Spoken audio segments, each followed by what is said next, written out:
Um, so welcome everyone for the Crafdi Gin Guide Environmental Sustainability Awards 2021 Roundtable, which is a bit of a mouthful.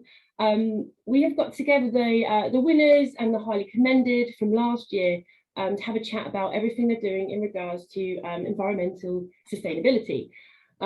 This is for Crafdi. Our virtual conference is on the 27th, 28th and 29th of April this year. You will be able to find out more about that upcoming in the next few weeks. And this is also with Gin Guide, who I also do some work with, lovely Paul. They're running the awards for this year at the moment, and the deadline is the 11th of February. We will be putting this out before. So if you are thinking of entering, this will give you a really good idea of the sort of things that are looked at in that category. Okay, so just to quickly introduce myself, my name is Bernadette Pamplin. I'm a spirits writer and judge. And I'm joined here by everybody that's done really well. So I'm going to introduce you to them now. If we start off with Andy from Shed One. So Bernie said, I'm Andy from Shed One Distillery. It's Zoe and I are the main people behind it. A little distillery in Cumbria, and we've always aimed to be as green as possible from the start. And it'd be interesting talking to the guys today and compare new ideas, old ideas, and what works. Lovely, thank you. And yourself there, Sam? Hi, hello. So my name's Siân. I work with Maidstone Distillery. I set up the business with my husband, and we've been running for about 1.5 years, but we are in the heart of Maidstone, which is a county town of Kent. So it's a fully fledged distillery in everything that we do, but also a visitor attraction, which is quite fun, getting people in on tours and what have you. And yeah, we've had sustainability in mind as well from day one. So yeah, it'd be great to talk about that too. Thanks for having us. Brilliant, thank you. And yourself, Alex? Alex MacDonald. I'm one of the owners of North Point Distillery. We're slightly more north than you guys. We're based on the far northern coast of Scotland, about as far as you can get before you get in the water. And we are a distillery focused on both gin and rum, while also kind of echoing Sam's point of also being a visitor experience. And we also founded ourselves at the kind of midpoint of 2020. So a fairly young distillery. So thank you very much for having us. You're welcome. And yourself, Phil? Hi, Phil Cox from Pennant Hills Gin. It's just myself and Tabitha, my wife. We began selling gin back in 2018. And at the heart of our really, really small distillery is sustainability and actually the circular gin economy, if you like. Looking forward to this table this afternoon. Fantastic, thank you. And yourself, Siân? Okay, hi, I'm Siân Brooks. With my husband Andrew, we run the Gower Gin Company on the Gower Peninsula. We distill in a converted bike shed in our back garden. And just like everybody else, sustainability underpins all the decisions we make as a company. That's brilliant, thank you so much. Something that I wanted to touch on before we got started on the conversation, and it's something I kind of want to focus on here with the roundtable bit, is essentially people watching this, you're going to be people looking at getting into distilling, people that already have distilleries. And what I found quite interesting, because I was one of the judges for this award, was there's so many different ways you can implement sustainability, and you're also kind of governed by your situation, your building, where you are and what you're doing. So there are various different ideas and solutions to things, and that's part of the reason I thought it'd be quite interesting to get everybody together to talk about what they're doing and also share those ideas with other people looking to do the same. So if we move on to the first topic, looking at packaging, it was probably one of the earliest points people started to think, oh, I need to do this better. I know Flexi Hex have changed the game a bit. They were a sponsor of the awards last year. So with direct to customer sales becoming increasingly important, how do you minimise how do you minimise that issue with still getting customers their bottles? So if we could start off with yourself on that one, Siân. Okay, so we started using Flexi Hex about 2 years ago, actually, and that's really, really good place to start. And I would suggest for any distillers who want to start on the sustainability process, packaging is a nice discreet way that you can actually implement lots of really positive things. So I think something that's important to bear in mind is that it is more expensive. And I just went through today and I had a look, and so your classic inflatable packaging that a lot of people use, that's half the price of a Flexi Hex. So obviously it's a decision that's not necessarily commercial, but you're doing it for the right reasons. So we've had very few breakages with Flexi Hex. The boxes that they come in are also made with they're biodegradable and they're recyclable as well. We use things like paper bubble wrap, which is 100% recycled and can be recyclable. Eco craft tape, no plastic at all.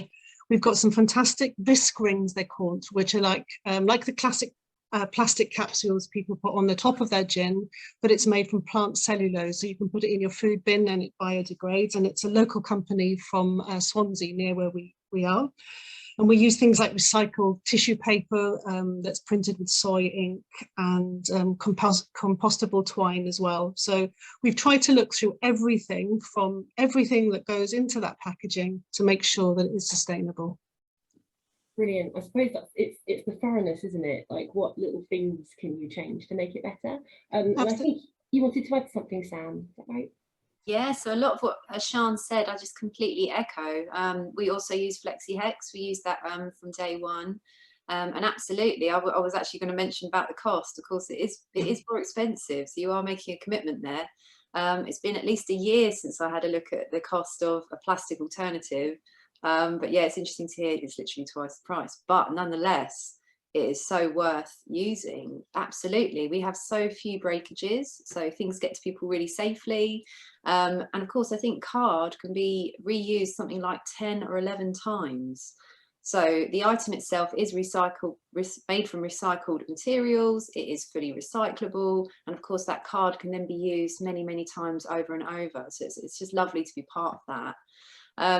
I think a sort of challenge that we've had, because Flexi Hex is great because it's the exact dimensions for your sort of full-sized 70 centilitre bottle of gin or liqueur or whatever it is you're sending to people. But if you're sending miniatures or other sort of lovely things like glassware, jiggers, bar tools, cocktail sets, etc., there isn't a sort of one-size-fits-all eco-friendly solution. So what we have done is we also use recycled paper to wrap everything. You guys are probably like us, we order in quite a lot of materials, and so of course we then in turn receive a lot of recycled materials like packaging, padding, what have you, which we then put into a big crate, and then we reuse to fill all the voids in sort of, again, recyclable, just normal boxes for anything that doesn't fit a Flexi Hex, and we just pack it out. So stuff is being reused over and over again. But yeah, you can definitely find solutions which are sort of definitely have the environment in mind. Also, we have introduced a click and collect sort of service where people, if they're coming into town, they can save a bit of money, of course, on their postage. And it's nice because it actually encourages people to come back in and to sort of be engaged with the brand and to try the spirit again and what have you, because they come in and they meet you. So yes, we offer click and collect and also refills on our bottles. So yeah, lots of nods there. That's a really fun thing to do, isn't it? Because people we approached it in a slightly different way, having gone through sort of every form of packaging we could come to. So actually, we settled on a slightly more robust box, which can move backwards and forwards with the customer's bottle. So when we started, and we'll talk about that in the bottle section, but we worked with a company called DS Smith, a Scottish-based paper and cardboard expert, to build a box that was strong enough to go backwards and forwards in the post. We've not had a breakage in all the years we've all been running, which is nothing short of fantastic. And some of the boxes look pretty bashed. But you know, the customers don't mind because you know they're as keen as we are to see these things being reused, and it works really quite well. In fact, the next batch of 4,300 arrived just last week, and thank goodness it wasn't blowing a gale or snowing. That's all I can say. Can I actually ask then? Do you send out a bottle in the box and then they return it, and then you keep using the same? Yes. So the box is printed up with all the return details. So so we include postage and packaging as part of our core costs. But what we say to the people in terms of the refill service is their part in our plan and their part in the sustainability dish is they have to either drop it off at the drop box at the front of the farm, hand it back to us at any of the farmers markets or gin fairs we're at, or they post it back because all the details are on the box. So it costs them £3 to post it back. But when you talk it through with folk, you know, they really get it. It's great. Can I just add, one thing we found ourselves with the smaller items and individual size and stuff. We have a half-litre bottle, 100 ml bottle, and then gift packs and things like that, and marmalade.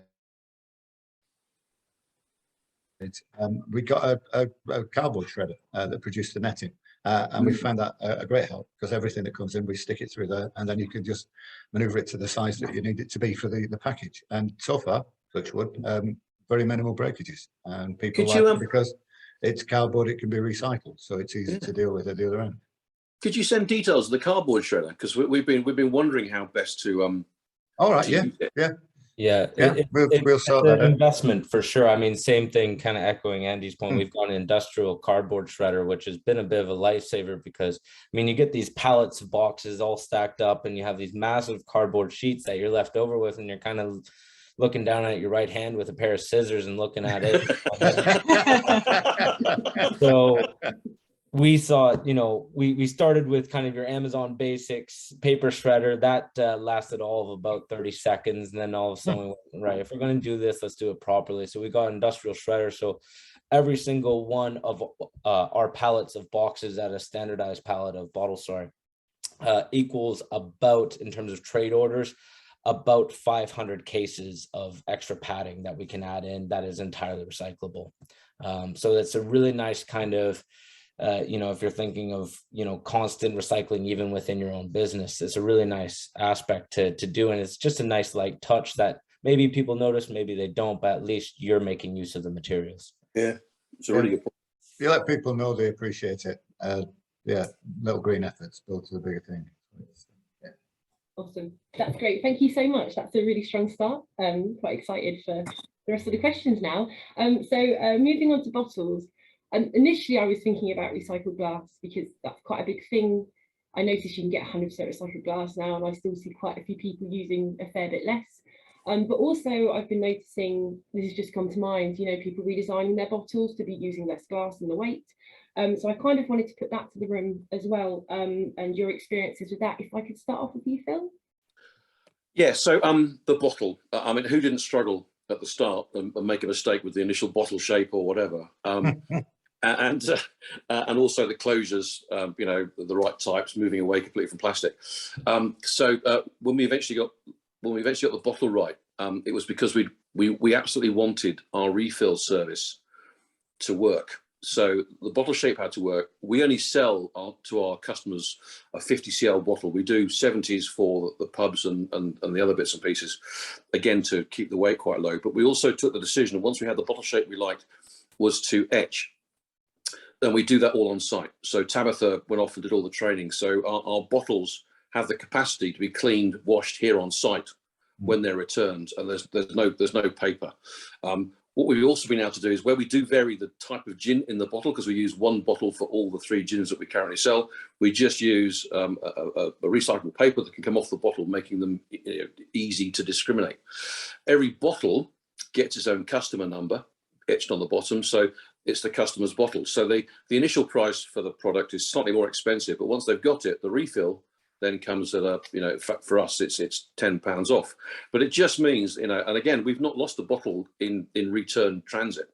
And again, it's all part of the customer owning part of our sustainability journey. And, you know, the great fun of going to a farmer's market and walking away with 20 refills to be done, apart from the fact you're going to exhaust yourself on the Sunday and Monday washing them all before you refill them, you know, is all part of the fun. So it was absolutely worth making the mistake, because you do, getting to the right shape. We then absorbed the decision to engrave them, and it's just worked out really, really well, you know. And I mean, there are some gotchas out there. We have the deposit return scheme, you know, emerging on the horizon. We've had to work quite hard with Scottish government policymakers to convince them that, you know, we're like a bottle of milk, you know, so you can have your milk and your orange juice and your gin be delivered. So there are a few gotchas, but it's, you know, if you're going to do a refill service and you want to keep people, you know, on your side, I think it's a really good way to go. I mean, we've looked at, there are other options out there now. I know Rock Rose, for example, do a foil pouch, and I know a few distilleries have also had come in on a Sunday or Saturday to do a refill. Sam, obviously you've got your version as well. But I think the more people can engage the process and understand it and really get to like it, you know, it can have a real benefit, not just for you as a company, but you know, for the whole aim of making it sustainable. Just to say, we do a foil pouch as well. It is quite a nice option that is only 23 grams in weight. But the only thing is there have been some questions at the moment because there is a tiny little bit of plastic on the spout. Yeah. But then it's a closed loop recycling, and we get boxes from TerraCycle. So I'd be interested to know what other people think about the pouches. I mean, I think it's you know, it's an absolutely reasonable option, and it works quite well. And I guess the pouches, I don't know how many reuses you get from a pouch, for example. Well, you put them into the box of TerraCycle, and they so that's the closed loop recycling. They then sort of make them into other things. But right. I mean, I think it's quite nice to give consumers a choice for us, because we've got like refill stations in local wine merchants, but we've also got these eco pouches as well. And so it's quite nice. How do you do the HMRC stamping when you do the refill?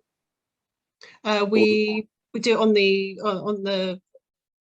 the containers of gin that go. So we, you know, make a note of that. Right. Can I just see, do you have a separate kind of filling machine then for these pouches? Because presumably they don't sort of hand filled. It's not easy actually. It's not easy at all. Yeah. With a spat, you know, sort of old school. Hand filling is best. Yeah. You get sort of shoulder doing that though, don't you? Like, oh. Yeah. Makes life easier with weights and measures if you hand fill. I think there's a fundamental challenge coming into the glass industry, speaking maybe somewhat pessimistically here, where, you know, we've got an entirely recycled bottle. We've done a really good job in terms of looking at our sustainability mission through it. We got them to do an entire carbon footprint analysis on the bottle before it even gets shipped to us. And then we do offsets of shipping, which is all great. But my biggest worry of this is, one, you know, we're starting to come to grips where when we deep dive into this even more is understanding that even all recycled bottles are not held equal. For example, it takes a much lower carbon footprint to recycle a green bottle than it does a clear glass bottle. And then it's even understanding about the traceability of where the silica, the sodium carbonate, the limestone comes from in the origin countries, which is typically around China, to create the glass that then goes to the glass manufacturers, which are mostly, for the vast majority of our network and industry, based in you know, Italy, France. And you know, from that standpoint, I think there's a real challenge for the spirits industry, especially with inflation. And every single glass manufacturer I've spoken to is going up between 15 and almost 60%, some of them, in price this year. So it challenges, I think, us as distilleries, because you're saying, I'm trying to be efficient, I'm trying to do the right thing, and I'm already spending more on my cardboard, my filling, carbon footprints, offsettings, all this. And then you're telling me that, you know, this glass, which I'm maybe not having the traceability I would like to it, you're saying, trust me, it's sustainable, and then also pay more for it as well. So I think there needs to be some sort of understanding where, you know, and what I'd applaud is it's always the small distillers like ourselves that are saying these messages the loudest, where I think it needs to be happening on a much larger multinational level, where this message can't just be a greenwashing, if you like, of saying, well, that's recyclable. And it's like, well done, but how? Explain this all the way through. That's a really good point. Sorry for getting political there. No, I think you've hit the nail bang on the head. Yeah. You know, yeah. And there is a lot of greenwashing on social media, isn't it? And it's hard to navigate as a small distillery to see what decisions you should make sometimes, because there are so many voices now on social media. Yeah, absolutely. I remember when I started paying attention to this sort of stuff, and I can't remember what distillery it was now, to be honest. I wouldn't say who it was if I did, but at the time they just, and it was such a lovely thing from their side of it, but it was just a very simple, they delivered locally by bike, but they kind of made it out that was an incredibly sustainable thing, which it is, but they're also shipping to a very wide area, and it's like, that's a lovely thing you're doing, but you can be doing more, sort of thing. That doesn't make everything else okay. But this was obviously very early on, and now people are starting to do more and more. And it's like you say, Alex, like the diving, the more you look into it, the more questions you have about what you're doing and how actually sustainable that is. You know, it's a bit of a rabbit hole, really. Yeah. It's almost self-detrimental because you go, am I sustainable anymore? Yeah, you begin to doubt yourself. Yeah. Yeah. Yeah. Yeah. How far do you take it? That's it. Yeah. That's it, isn't it? That's it. It goes to a point like that. You go, no, still could be more. Could be more. Yeah. Yeah. From what I've seen, I think people can always be doing that bit more, but I think equally it's actually very difficult. You couldn't be perfect. You know, I don't think there's any perfect level. So it's really just doing what you can, as much as you can. It's people understanding that little things add up to a bigger effect. You know, you don't have to do the big schemes to, you know, right from the start. You just change to LED lights, do little things, work on your packaging, cut the plastics out step by step, you know. Yeah, bit by Have bit. something you're aiming for and keep pushing, keep finding out new things, you know. Yeah, absolutely. And what we'll do now, moving on, because I'm talking to you here, Andy, the visitor experience. Oh, right. Which is quite an essential part of a distillery nowadays. It brings in a lot of extra business, and also it's for branding, it's the connection people make to the people making the product.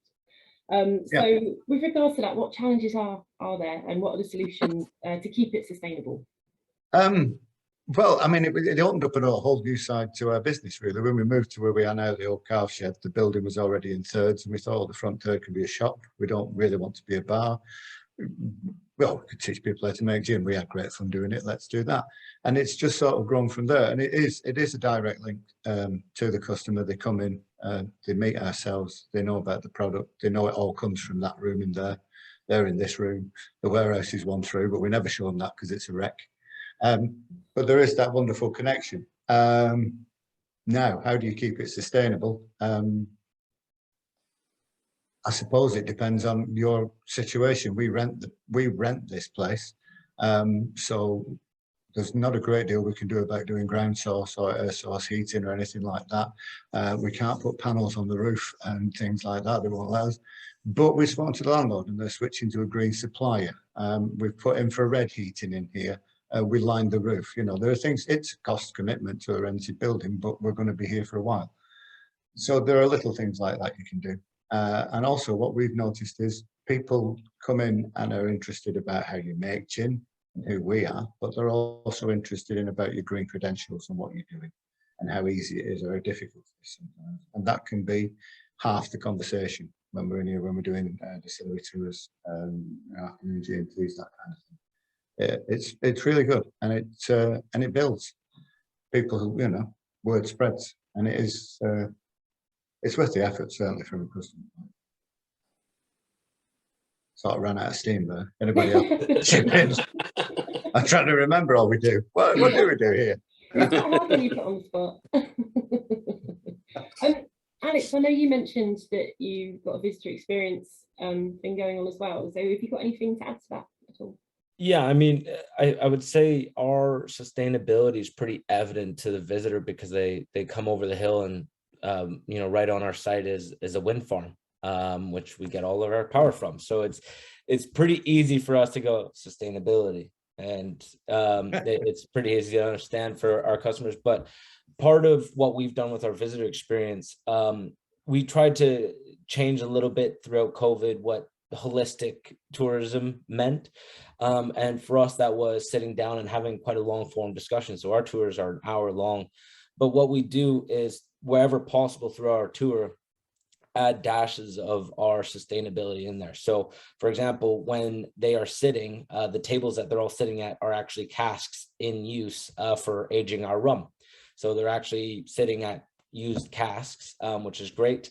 And wherever possible, we use recycled materials for decorating our distillery. So in our front hallway, we have a bunch of cask staves all on the wall. So we have a beautiful stave wall, and that was actually comprised of our first 2 casks that we ever used in our distillery.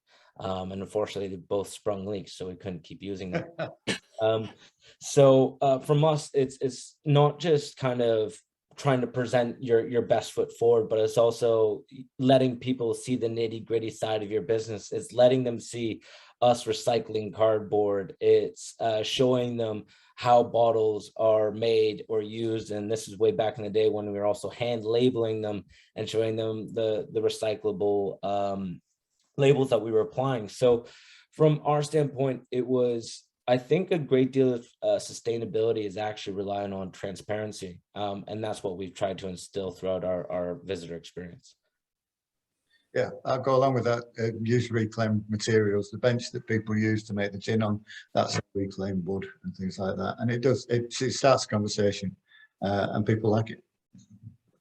I was just going to add, you guys might also do the same, but we offer virtual tours. We've done like a pre-recorded one, so people can actually sit and have a tutor tasting of our 2 gins while they watch a video at their own pace and with as many people that they want at any time they want. But as well as that, people can sort of book a group for an evening, and myself or Darren will do a tutored tasting. Of course, that saves all the mileage for them to come to us, and it's still quite immersive because I try when I can to actually do it when I'm at the distillery, so they get the chance to actually see it all behind me. But I think the one sort of thing I would love to change, and I don't know if you guys sort of find this, but is mixers. So we have the lovely little bottles. I think they're 200 ml mixer bottles, lovely. But at the end of a tour, when I've got sort of about 10 or 15 of them and they're sort of half full and what have you, and we recycle. But of course, that's quite a consumable that you use, isn't it? Quite a lot of mixers. And yeah, I just wonder if there's a way at some point, because you don't really have gin without a tonic, if that side of things could be, you know, recycled glass, but anything sort of creative around it. We use the little cans just because the aluminium's easily recycled, and it's also a smaller serve, and it's more like if somebody does, oh, it's a double measure, it's the classic serve already. So we talk about that when we do, but the virtual things were great. We did a few of those once lockdown, really positive. It was great to have people back in the shed again, you know, a little bit of lift that people need. And as you say, people see the distillery behind you and they know where it comes from and they know you're the people that do it. So there's lots of benefits. I suppose one of the options with the tonics might be, and we're very lucky because we work with an Edinburgh-based Cushy Doos who've got a very interesting tonic, which is great, works very well with our gin, is, you know, you could then hand his Cushy Doo bottles back to him, I suppose. I hadn't actually thought of that particular part of the circle. Would be quite interesting. I mean, how you'd manage to do that at a big gin fair, of course, when it's just mayhem and you're just chucking them in the bin, I don't know. It's a bit trickier, but yeah, there's something there though, I have to say. Cushy Doos is definitely a top one for us. Yeah, Sustainability, amazing, great taste as well. I suppose, Sam, you could also just start pouring their drinks for them and make sure that they don't have any left over. Yeah. Yeah. We did sort of, that's something we've floated many times, and I think it's to try and get the staff on the day, like you say, really busy, to offer, would you like the perfect serve? And of course, that's 1 part to 3 parts. You've got staff, Sam? Crikey. Bloody hell. Yeah. But yeah, in those busy moments, that extra thing when you take that drink order to say, would you like the perfect serve? And then of course you won't use the full 200 ml bottle, you'll have some left over, and actually those suddenly those mixer bottles would last longer. So that's something we're trying to sort of bring in and make it, that's that extra step. And also they get a lovely gin and tonic that isn't flooded with tonic as well, so it's a win-win. Good day. Lovely, thank you so much. So moving on now to the closed loop system. What is it? When I first heard of closed loop systems, I was quite confused, I have to say, and I think it might be helpful for people, especially those considering getting into distilling, to understand what it is, how they work, and what the benefits are. Alex, could you help us with that? Yeah, so I mean, very open-ended question. I'll try not to sound too much like a wannabe professor here. So I view closed loop systems almost like your entire business is one big circle, and closed loop systems are finding different processes, and everything that you do are almost like smaller circles that always rejoin up to the larger circle. So everything's very cyclical. I don't know if that's too kind of Buddhist thinking or anything like that. But the best way to think about it is, for example, a closed loop system could be your buying customer experience. So I know some of these people like Siân, for example, with her foil packets, that in itself, with the foil packets coming back into the customer and then back into the business, that in itself is a closed loop system. I know there's distilling related closed loop systems, as well as waste related closed loop systems. As well as energy related closed loop systems. So right now, for example, what our distillery is working on, as we already have one existing closed loop system within our distillery, and that we get all of our electricity and our power.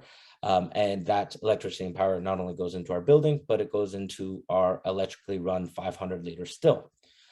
Which means that then that still effectively uses that power. And then what we are then going from is we are working on a pilot project with the Scottish government for something called an AD plant, or active digestion. And this is where we can take our waste from the gin, and we take, or the rum for that matter, and it goes into this AD plant, which is about 25 feet away, which is quite nice for us. So it's actually on site. And that AD plant takes all of that waste, and then also one adds to the further energy grid that is being supplied by the wind power, but it also adds to our heating, which is definitely necessary considering we're in the Highlands and it's February. I would say heating is an important thing. So those closed loop systems allow you to start looking at one, business process efficiencies, but two, it's also starting to understand where your business is inefficient.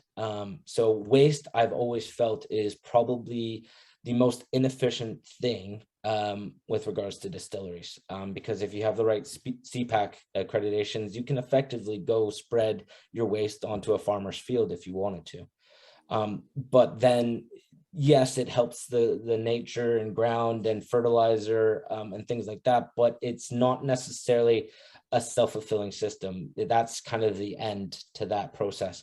But if you use an active digestion plant, that is something that allows you to still go put botanicals with animals and use it as fertilizer, but you also use a brunt of it for energy systems as well. And then finally, the third project, because I'm just not working on enough, I suppose, is an innovative enzyme breakdown project that we are looking at that was kind of broken ground in the Canadian market and is getting the supports of the Bill Gates Foundation and things like that. And they are actually taking hard waste as well as organic materials, breaking it down and turning it into clean use water that we would use for actually cleaning runs of our stills, so we don't have to actually pull from the water mains as much. So those are my experiences of closed loop systems. The benefits are, I would say, pretty evident in that your sustainability credentials skyrocket. You're doing a lot of good for cost savings, but I would say the biggest detriment to them is the upfront cost, as well as, to be quite honest, finding buy-in. I think you have to convince a lot of people in government and your local kind of area, because everything we do as distilleries, as I'm sure my 4 other counterparts on this panel know very well, is distilleries are incredibly regulated spaces, especially when it comes to HMRC and reporting on your waste. So for me, making sure that they are kept in the loop, so to speak, pardon the pun, then it very much helps us moving forward. We did some work before lockdown with the Queen Margaret University over how to get the botanical waste back into some kind of food or drink process. Now we're just reattaching ourselves to them, because it would be great to see, rather than being turned into candles or soap, it having a secondary use if possible. So I'm not quite sure where that's going to lead, but we're certainly working with the right people who can make it happen. Actually, I was just thinking about the hand sanitizer program that some of you may have leapt into when COVID started. But again, taking the heads and tails and then reworking it into hand sanitizer. So clearly there is a slightly end open to the loop, because the hand sanitizer was going onto people's hands and being rubbed in. But again, a very good way of keeping the whole thing, within a relatively virtuous circle. I would suggest as well, as if there is demand for hand sanitizer that needs to be filled, if you can use waste to fill that, that's a beneficial thing. Okay, Yeah, cool. we did hand sanitizer in the pandemic, but we still, and we were really pleased actually, because we ended up supplying the NHS, and that was I felt a really proud moment actually. But we still produce it now, so Yes. it's Yeah, we do there's too. always that constant demand actually. Yeah. Oh, People yeah. quite like the fact that the hand sanitizer has a small hint of gin about it. Yes. yeah. And my locals smell like tequila. I don't know where he gets this from. Very I strong. think I I'd don't ask a few think more that's hand questions. sanitizer, Bernadette. I'm drinking it wrong. Moving swiftly on, botanicals. So botanicals are a very important part of the process. And how do you bring sustainability in that? And the words I'm thinking of is fair trade and being organic, but then also the consideration of where they're coming from and the shipping of them. Sam, I think you wanted to start us off on that one. Yeah, so I'd be interested to hear my colleagues' sort of thoughts on things like juniper, peels, which for me, we need to sort of bring in from abroad. But certainly I wanted to talk about this spirit, which is our Ranscombe Wild Gin. So this is actually a third foraged botanicals. So we've actually made a partnership with a nature reserve in Kent. It's about a 10-minute drive from our distillery at Maidstone, and it's really beautiful. And it's run by a charity called Plant Life, if you might have heard of them. They are a wild plant conservation charity, so there's a perfect link there to work with them on this. And we actually forage at their nature reserve, which is just down the road from us. And it makes beautiful gin. But it was lovely because they were really involved in the recipe, because they knew what grew there, the sort of things. They had the real sort of news for what sort of things would work in a gin. And then it's quite cyclical because we forage there at different points in the year. Different botanicals come into season, and the perfect time to sort of forage for them is at different points in the year. But we also make a donation for each bottle that we sell. And that's regardless of what we sell it at, be it trade, be it RRP. It's the same donation each time. So it's lovely to make that kind of partnership and forage locally as much as we can. But yeah, I would sort of be interested in what people sort of think about other botanicals, because of course you can forage from around you, but I think that some of the core botanicals I think are quite hard to find really within this country. But I'd love to hear what experience. The heart of our thinking is juniper is obviously everything that we need to start with, and so we've been quite fortunate in that we have a bit of land, so we've been replanting juniper as we can. But luckily we have neighbours who do have some local Scottish juniper available, but it's not available at a sustainable level, which is the really tricky thing. I know our friends up at Lusser on Jura, they have the joy of their gin is based in a several thousand acre Scottish estate. So they managed to replant or plant rather 800 juniper plants a couple of years ago. So they may be in a happy position of having a sustainable base, but it's just so tricky. And as you say, Sam, so many of the other botanicals, we're not growing oranges in South Lanarkshire right now. Well, we might be in 10 years' time, but but it is really tricky. And putting your hand on your heart and saying, I've got a sustainable base in terms of everything going into my gin is always going to be tricky.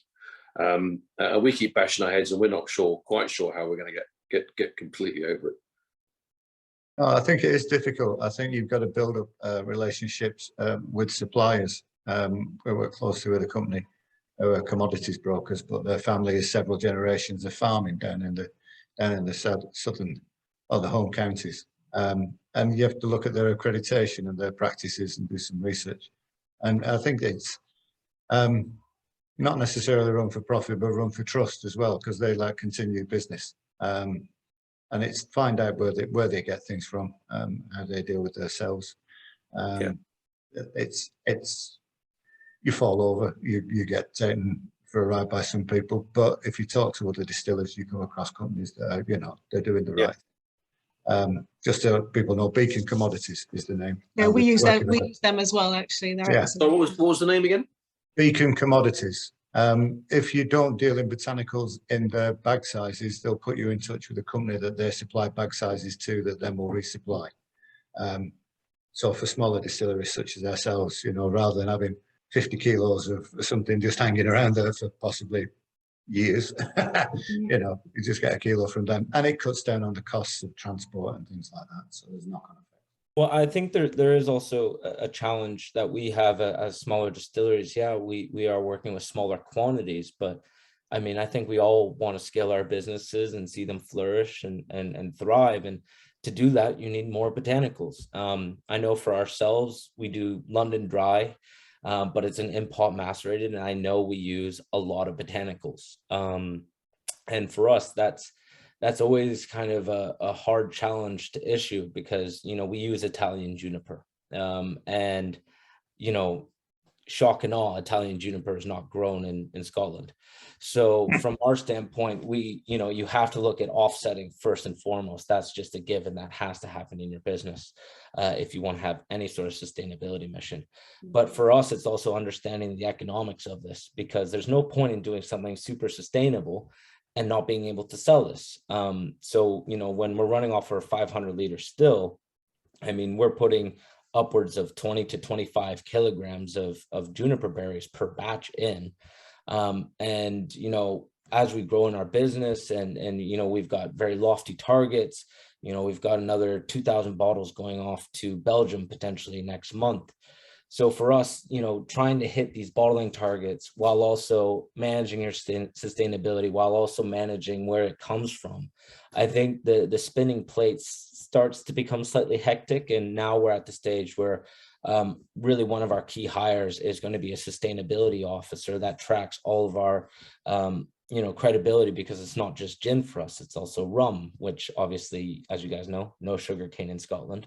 So we're bringing that from Barbados. So there's a lot of traceability that, you know, I feel for not only myself, and I do feel sorry for myself sometimes, but also, you know, producers like ourselves, because I think, you know, legacy contracts by your likes of, you know, Tanqueray, they just throw as much juniper as they want into it, and they don't really give it a second thought anymore. So I think for us, we have a challenge, but I think we're all approaching it, as far as I have heard, in a really good way. There's a really interesting balance of scale. So we are, you know, we're tiny. Last year it was less than 1,000 litres of gin produced. And my constant thought is, how much bigger am I prepared to go before I can no longer be as sustainable as I feel I ought to be, because my scale is driving my reduced sustainability abilities. You know, so if you're Diageo, Bell's, you know, on you go. But when I put my hand on my heart, I just go, well, I can't really go much beyond, you know, the 60 litre still that we're working with, because of the, you know, the water we use and the botanicals we use. And it's there's a real fine balancing point over what you're prepared to do. But at the end of the day, you're in it to make money if you can. Looking at where the economy is going this year, I'm not so sure about that either right now. But you know, hey-ho, yeah. I think you're right. You have to decide where you want to be and what you're comfortable with being as well. But ourselves, we're a small producer. It's 100 litres still. We have to be flexible because the space has to move and everything. So that is a definite limit for this building. We don't want to move anywhere else. So we're gauging our business to that. Yeah, so it limits you in one way, but then you can concentrate on making what you've got as efficient and as sustainable and as good a product as you can. But here we are, tiny in size, but absolutely at the base of everything we're trying to do is to be as sustainable as we can. Then you look at, you know, the huge organisations who are pumping out tens of thousands, if not millions, of bottles a year, and you know, I just sigh when I walk into a supermarket and stare at the gin shelf and go, "Yee." You know, how do you rationalise that? I think for us, because we're in the town centre, space is of a premium. We're not very big. And in terms of growth, absolutely, you know, where do you go in a few years' time? Everything for us is done on site, so we bottle everything like you guys. We put all our labels on, do all the stoppers, put them in the boxes go on the shelves. But the bigger you grow, you will run out of space. And of course, there's companies that will provide the bottling and the labeling and the storage and the shipping for you. And you know, but I guess when you move into that, you then want to be really sure about how that side of the business works and how that company that might do that part of your business for you how sustainable they can be, because that would be very important, because we would be losing sight of that part of our business. Yeah, And exactly. Yeah, yeah, and it's what the customer sees as well. The customer knows that it comes from you, your Yeah. place. Once you upscale and somebody, it arrives in a box, then that provenance is lost and that store is lost. So it's, it's the moment decision. you can't talk to it, when you can't talk to it, when you're on a stand talking to customers as they're sampling your gin, then I think you're beginning to drift away from, your mission perhaps. And it's a tricky balance to strike. yeah. Well, it's, are you an artisan craft distiller who's making a business of it, or are you a brand and you want to, that's it. Nothing wrong with being a brand and growing, nothing at all. No. Especially if you do it in an environmentally sustainable way. But yeah, choices. Thank you. So moving on from that, this is a little bit I like to call going the extra mile. So obviously we've been focusing quite heavily on processes, but there are other parts to having a distillery. There's things like marketing and day-to-day operations. So where can people, what areas can people look at there? And if we could start off with Siân on that one, please. I think it's quite useful to look at like the UN sustainable goals. So to have like a sort of more broader or almost, much wider vision. So if you imagine things like one of the goals there is about good health and well-being. And I think I can see like we're all got a similar mindset, but it's important in your social media posts not to promote over drinking and to be responsible, isn't it? But I think that's a message as well that's part of the sustainability. And it's something that's quite important. We find that when any visitors come to us now, I was reading about Andy from Shed One Distillery, and I know you've twinned your loo as well, but loads of our customers, when they come, they always love that we've twinned our loo. We've got bamboo paper. I think you have as well, don't you? Yeah, I was reading through yours and it's like, yeah, we've done that too. And but it's amazing how many people comment on it. They really like that sort of the fact that everything that you've tried to do in your space, you've thought through all the processes, haven't you? Oh yeah, the customers love it. Yeah, and it sparks other conversations. Oh, I don't know. We should find out how many other people have left here and then twinned their loo, all those tap and things like that. Drinks. Yeah, that'd be an interesting thing. We'll start another visitor book. That's what we'll do. I think it's like you're supporting your charities as well, so we've got a charity that's got quite, I was a teacher for many years, so education is very important to me. So it's one that works with, in fact, I'm a trustee of the charity and I do help run cookery classes for disadvantaged families. And I feel that's a really good way that we can support something that's very practical as well, that's making a difference and that's got nothing to do with the gin. Yeah, I mean, our sort of charity side started by chance, really. So right from the beginning, we were, as I was saying before, we were trying to do packaging and things like that, but we use fresh zest, so we've got citrus fruit left over. Zoe makes marmalade. So when we were doing the markets and stalls, we'd have marmalade there, and it was just for donations because it hadn't been tested. We couldn't sell it in shops. And then suddenly people get interested and, oh yeah, we'll get it tested. So then that became, rather than just being the donations, it started the marmalade fund. So now, £2 from every jar goes in the fund, same with the sanitizer, other things that we do, charity events. We link that to a couple of local charities. And yeah, it's just something that's grown organically with the business. And obviously there's a benefit to that when people come in and they see the charity side of business. There's been a number of times people are, oh, I'll have a bottle of gin. Oh, what's this? You tell them about the marmalade. Oh, we'll have 2 jars of that as well. Yeah. Great, If you can build it around a story. So I mean, we, for example, our Navy gin, every bottle we sell, a donation goes to the Royal Navy Benevolent Fund. I'm an RAF veteran, so we just have that wonderful, talking to the 3 services and helping where we can. And again, it's a great conversation piece when you're talking to customers wherever you happen to be about why you've made the Navy gin in the way you have and why you've called it what you have. Reflecting in my case, a family story, and it just works really, really well. It just puts people, into a better understanding of why you're doing it. Yeah. That's great, thank you. And wrapping up with our final question topic, going back to what we spoke about at the start with the differences between what you can do with new build and what you can do when you're in an existing building. I know you've had some experience with new build, Alex, and yourself, Sam. So if you guys could get us started on that side, and then maybe we go from there. So do you want me to start off there, Bernadette? Okay. You go. Yeah, so founding in 2020, I mean, it was myself, Struan, and our head of marketing, Laura. That was the core team. We've grown up to 11 people now, which is great. So we've got quite an aggressive growth path. But you know, and I'll echo something that Phil said, and I don't know if he's been snooping around our business or not, but you know, saying, you know, sustainability is at the heart of everything we do.